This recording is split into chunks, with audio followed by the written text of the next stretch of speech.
परिचय। रिया आइसक्रीम की शौकीन है।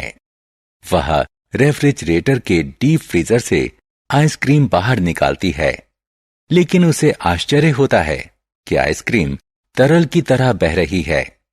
उसकी मां का कहना है कि 5 घंटे के लिए बिजली की आपूर्ति में रुकावट थी, तो आइसक्रीम पिघल गई। तो क्या अब रिया मूल ठोस रूप में आइसक्रीम को पा सकती है? इसका जवाब है हां। आइए जानें कि कैसे।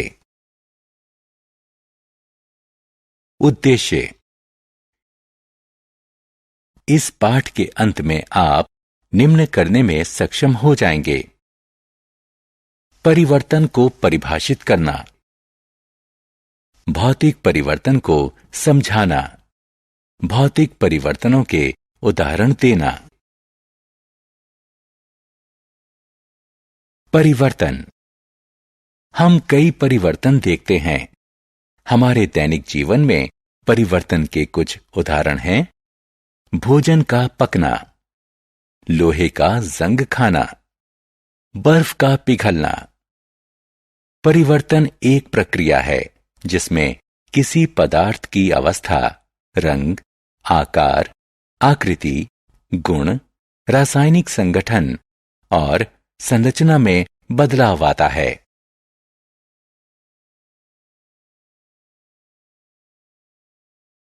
परिवर्तन के प्रकार। परिवर्तन 2 प्रकार के होते हैं, भौतिक परिवर्तन और रासायनिक परिवर्तन। इस पाठ में हम भौतिक परिवर्तन का अध्ययन करेंगे। जब पदार्थ के आकार, आकृति, रंग और अवस्था में परिवर्तन होता है तो इसे भौतिक परिवर्तन कहा जाता है। भौतिक परिवर्तन के उदाहरण हैं बर्फ का पिघलना, पानी का वाष्पीकरण, पानी में चीनी या नमक का विघटन।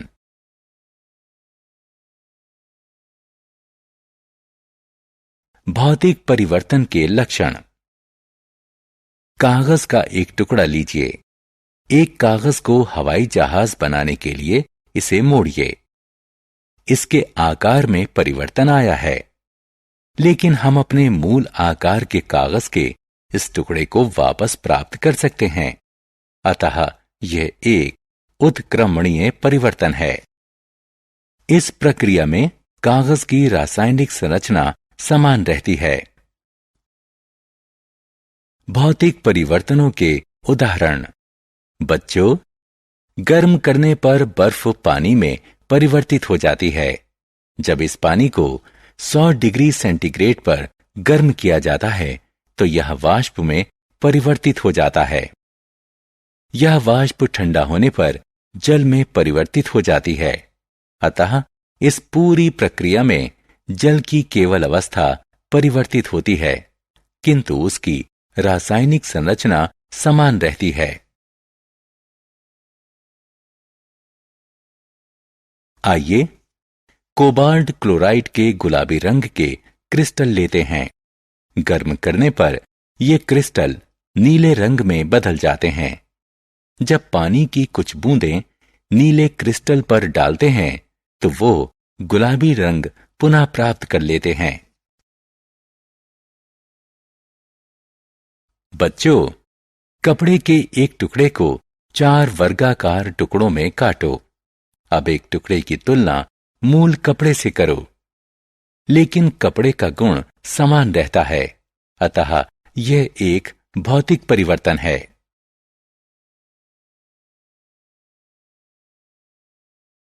लवण का शुद्ध क्रिस्टल क्रिस्टलीकरण की प्रक्रिया से प्राप्त किया जा सकता है।